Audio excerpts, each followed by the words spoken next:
Good afternoon. Today I'll continue to be talking about the coronavirus and the latest updates and news.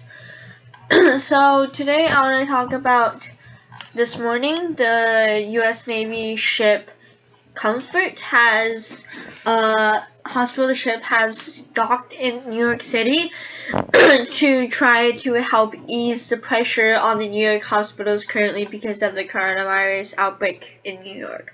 So this ship has 1,000 beds, 500 for minimal cases. I think about 80 beds for intensive care unit or the ICU. 20 for post-surgery ops for post-surgeries, and I think the rest is just severe or basically just 1,000 hospital beds and a dozen of operating rooms is on the 70,000 ton ship. And so basically what is going to happen here is that the Navy ship is going to dock, and then hospitals will send send patients that don't have the coronavirus but is in critical conditions. For example, someone who might have a brain aneurysm might need, for example, surgery, and these patients, basically patients in hospitals who are in critical condition or need to be transferred but they don't have the coronavirus, are going to go on the ship. And so currently in Los Angeles, there's another ship that has already started to receive patients from referrals of hospitals.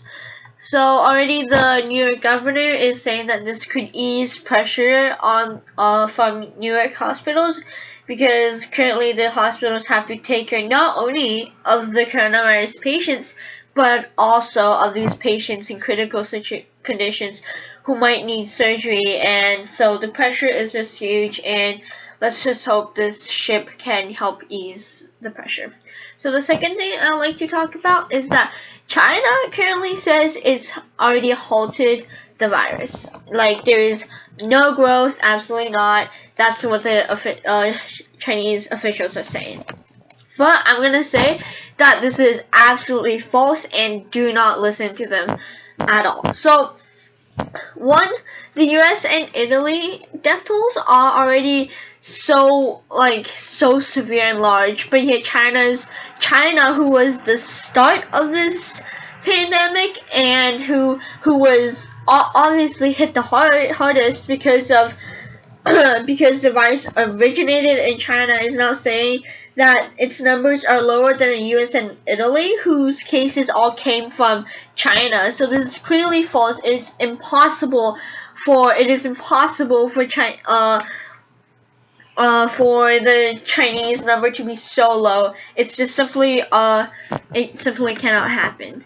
I think there was a news source, I'm not sure which, but I think someone mentioned that the actual number could be 40 times of what the Chinese officials are saying. And so that's just another point of view if you want to think about it. And so the second thing is that already I think a Chinese magazine has stated that the officials in the Hubei region, where Wuhan is located, is currently buying thousands of urns and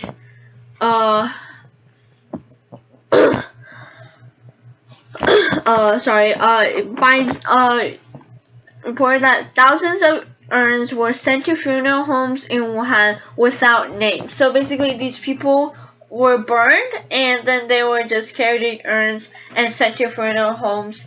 So thousands and thousands and thousands of people are clearly have died from the virus, but yet the official national count was about 3,000 deaths. So that's clearly impossible if thousands of urns were sent to funeral homes. And I think another thing is that because every individual in China usually has a phone, right? I think in phone companies, I believe their users were dropping by mass amounts. I think if you do some research, I'm not sure, but I think the numbers of the users who are who use these Chinese, for example, technology, phones. I think their users amount dropped massively. So clearly, these people are the people who died from the coronavirus, and that could be another thing you can take in account. So President Trump today also mentioned that he hasn't heard about testing for weeks, but he thinks that there will be a peak of cases during Easter, and so on Sunday he already retreated. So before he was talking about he hoped that America could get back to work by Easter, he has already quit that plan and moving it to May 1st. And so that's about what's happening, and thank you for listening. Have a good day.